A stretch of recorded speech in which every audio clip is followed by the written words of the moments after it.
Saudara atlet dan tim ofisial asal Kalimantan Barat yang tergabung dalam kontingen PON 20 Papua pagi ini tiba di Bandara Supadio, Kuburaya, Kalimantan Barat. Seluruh atlet dan tim langsung menjalani tes usap dan karantina. Karantina akan dilakukan selama 5 hari di Gedung Lembaga Penjamin Mutu Pendidikan atau LPMP Provinsi Kalimantan Barat. Lokasi ini diperuntukkan bagi atlet yang hasil tes usap PCR-nya dinyatakan negatif COVID-19. Sementara jika dinyatakan positif, atlet akan menjalani isolasi mandiri secara terpisah. Pemerintah Provinsi Kalimantan Barat telah menyediakan gedung milik Dinas Kesehatan sebagai lokasi isolasi yang berada di bawah pemantauan tim kesehatan.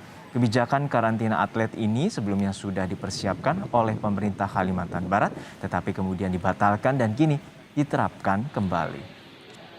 Setelah sempat berubah-ubah, lalu bagaimana kepastian karantina atlet PON di Kalimantan Barat? Kita tanyakan langsung pada jurnalis Kompas TV Samsul Hardi di Pontianak, Kalimantan Barat. Samsul, awalnya Pemprov Kalimantan Barat mewajibkan karantina bagi atlet dan seluruh tim ofisial yang baru pulang dari PON ke-20 Papua, lalu kemudian dibatalkan dan kini diwajibkan kembali. Lalu apa saja pertimbangan sehingga akhirnya penerapan ini akan dilakukan kembali?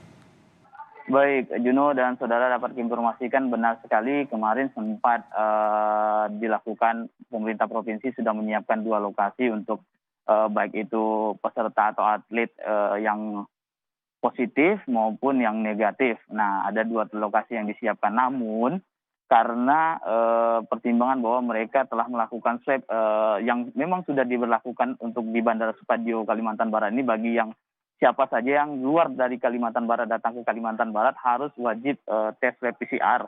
Namun jika dinyatakan positif maka dia boleh terbang. Nah, karena berdasarkan hasil PCR tersebut maka atlet yang sebelumnya dinyatakan negatif akhirnya bisa isolasi mandiri di rumah. Namun karena ada adendum dari aturan baru dari Satgas Covid nasional yang baru terbit pada 7 Oktober lalu, maka kembali aturan karantina dan isolasi dilakukan di Kalimantan Barat. Sehingga tadi beberapa atlet yang baru tiba di Kalimantan Barat langsung di swab PCR kembali, walaupun ketika akan terbang mereka telah di swab PCR, kali ini tiba di bandara di swab kembali untuk memastikan agar mereka tidak terpapar COVID-19 yang ada di Papua, dan mereka yang dinyatakan negatif akan dikarantina di LPMP, tepatnya di Pontianak Timur. Kemudian yang dinyatakan negatif, maka mereka akan diisolasi di Uplabkes milik Dinas Kesehatan Provinsi Kalimantan Barat. Juno.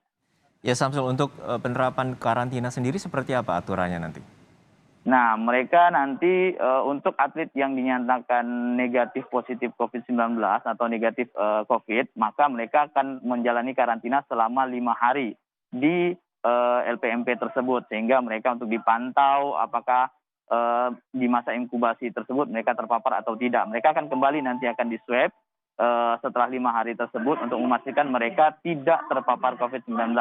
Namun bagi mereka yang positif, mereka akan terus juga dipantau oleh Dinas Kesehatan dan mereka juga akan dites swab PCR kembali untuk memastikan mereka sudah negatif tes PCR. Nah, mereka akan dalam pemantauan sehingga mereka tidak boleh berkeliaran selama masa isolasi maupun karantina. Dan ini berlaku tidak hanya bagi atlet tapi juga bagi para ofisial dan juga rombongan yang tiba atau ikut dalam PON Papua yang tiba di Kalimantan Barat. Juno. Baik, terima kasih Samsul Hardi atas laporan lengkap Anda dari Pontianak, Kalimantan Barat.